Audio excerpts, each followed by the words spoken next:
these are the notes for 3.5. We're talking about functions and transformations, and these are a very visual kind of thing, and since we will later be graphing trig functions by hand, we need to understand the basic ways function transformations play into this. So let's remind ourselves what a function is.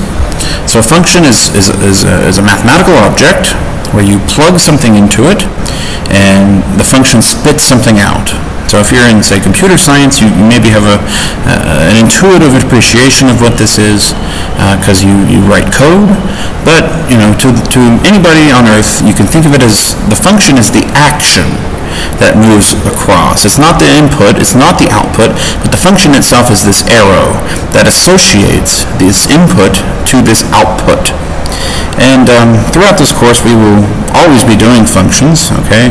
Essentially, trigonometry is the study of what was called the trigonometric functions, and we'll talk more about these soon. But you got to think that a function eats up an input, spits out an output. That's what it does. So we can plot these things. Now, if you're in this Desmos thing, this website, then you can plot these easily by just writing y equals instead of f of x equals. And it's because it's a standard way to notate these things, but here's the first one. Here's this curve, and this is representing this function f of x. Now, like I said, a function eats up inputs, it spits out outputs. So the inputs to the function are along the x-axis, so these are the things we feed into it, and the outputs are related to the y-axis. So for instance, if I plug in the number x equals 1, then I get the output from that of 1 squared plus 3 times 1 plus 2, or in other words, 1 plus 3 plus 2, which is 1 plus 3 is 4, and 4 plus 2 is 6. So when we plot something like this function, what we're really doing is we're making the first coordinate of each plot we shade in the x-axis of each point, and the second coordinate is, well, what does this function spit out when I plug in that x-axis? So also, if say I plug in x equals minus 1 into this. So minus 1 squared is minus 1 times minus 1, which is 1. 3 times minus 1 is minus 3. So I have 1 plus minus 3, which is minus 2. And then I get plus 2.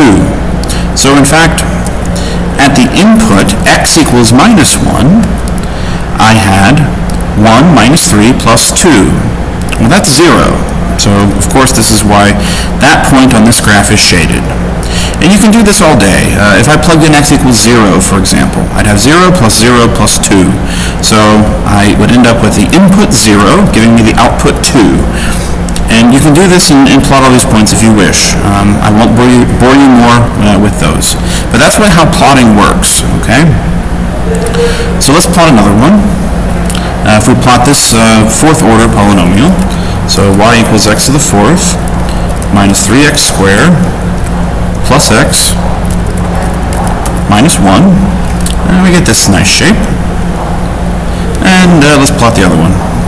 If we plot y equals, and you want to do parentheses here so that everything gets divided properly, divided by x squared plus 1, and I get this orange curve here, which is interesting looking. But okay, so we can plug all kinds of formulas in here and get these pictures, these functions. Okay, so some functions you need to already know. X squared. What does x squared look like? It's what's called a parabola. So here it is. Here's x squared. X cubed looks like this.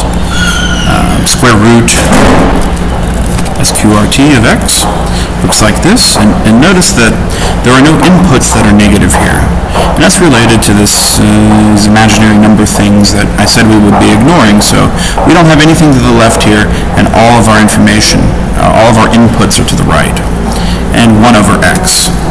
Now something interesting happens in 1 over x at x equals 0.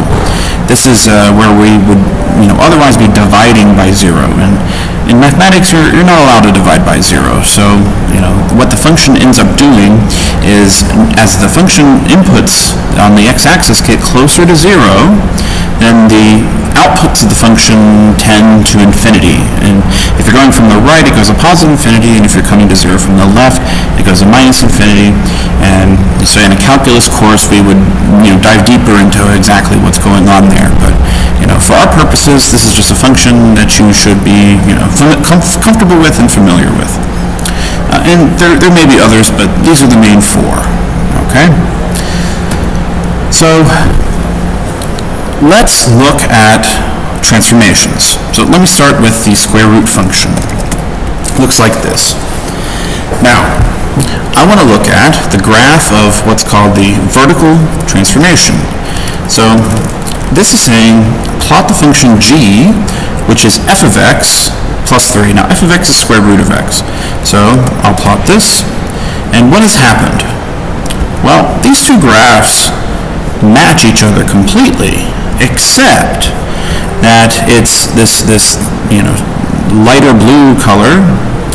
What is that? Teal colored graph has been sort of pushed up to get this regular blue color graph. And so what we're observing here is that if you have a function and you add a number to it, the effect is to move it up or move it down. Okay. So we can also try another one. Let's do 1 over x. Now this one is saying do minus 2. Now what do you think will happen if I subtract 2 from the graph of this? Well, just like before, when I added 3, it went up. Well, if I subtract 2, it goes down. It's that simple. So the general rule here is if I have a positive number, so I'm saying add 3, subtract 2, I'm never going to say add negative 2, although that would be interpreted as subtracting 2, okay? So if I add a positive number to this graph, then it goes up. I add that to the y values. And if I subtract this, then I'm subtracting this number from the y values. And that has the effect of shifting the graph in either direction. And it's called a vertical shift. Now, of course, we can shift horizontally as well. And the way this is done is, well, let's look at an example. So let's compare x squared to f of x plus 3. Now, what is different about what I wrote here versus what I was writing up here when I did f of x plus 3? Well, the difference is the plus 3 is occurring inside the function. So, if you're thinking of it in terms of machine, g is a function here in the previous slide.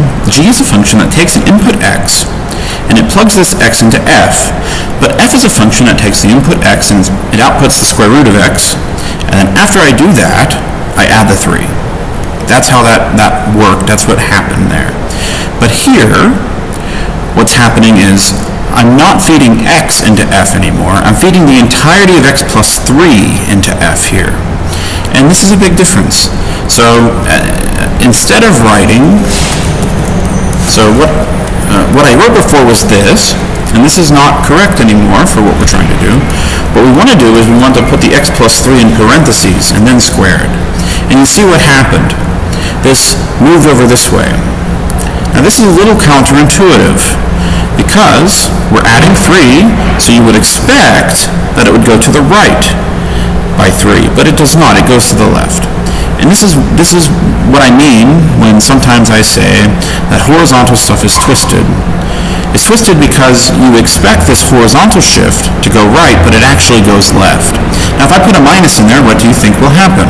Well, you would think, possibly, that it would go left, but since we saw that plus went left, well, then minus must go right, you see? So here I do the same example with the minus, okay? You can plot that one yourself. But we get the general rule that if I do x minus a inside, then it shifts to the right. And if I do f of x plus a inside the function, then it shifts to the, this should say left. That's my bad. That's my mistake. So this should be left. And so that's horizontal shifts. Now there are two other kinds of transformations. There are transformations where I am multiplying the value times the output of the function. So in this case, I want to compare 1 over x to 2 times 1 over x. 2 times 1 over x. And I get this blue curve is the horizontal, the compressed, the stretched, vertical stretched version. Now I can also, I can also divide by 2, and it has a similar effect as the original, except it now is on the other side. So here it's on the bottom, here it ended up on the top. But generally what's happening when I do this is it's multiplying the y values of the function by this number, okay? So that's what this is. So that's what this rule is, the vertical stretching compression. It multiplies y values on the graph by a. Okay, finally, we have horizontal compressions and stretches. So if I look at square root of x, and instead of doing 2 times square root of x, again, I'm going to put what happens inside. And so I can get y equals square root of 3 times x. And so you see this thing has a different kind of growth, okay?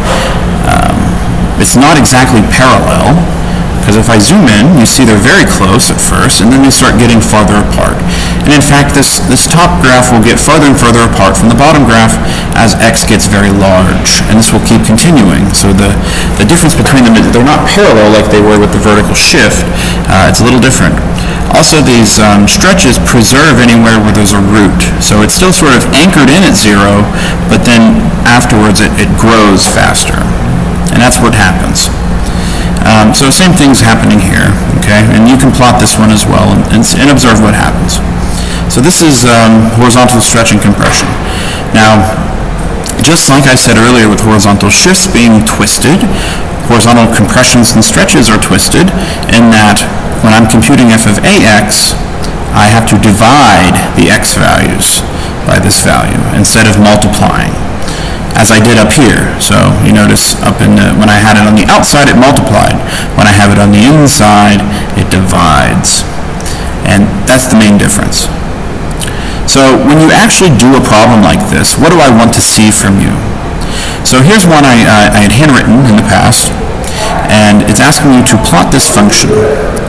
So like I said, you needed to know x cubed, and so you start with what you know. You plot 2 points, and then you apply the transformations inward to outwards. So first thing I will do is this piece, the thing closest to the x, and so this is a horizontal shift to the right by 2 units. So I go to the right and I perform what this does. So horizontal shift to the right will add 2 to the x value. So this point 0, 0 moves to this point 2, 0, and this point 1, 1 moves to 3, 1. Now I apply the minus 1, which is a vertical shift down by 1, meaning to the y value it subtracts 1.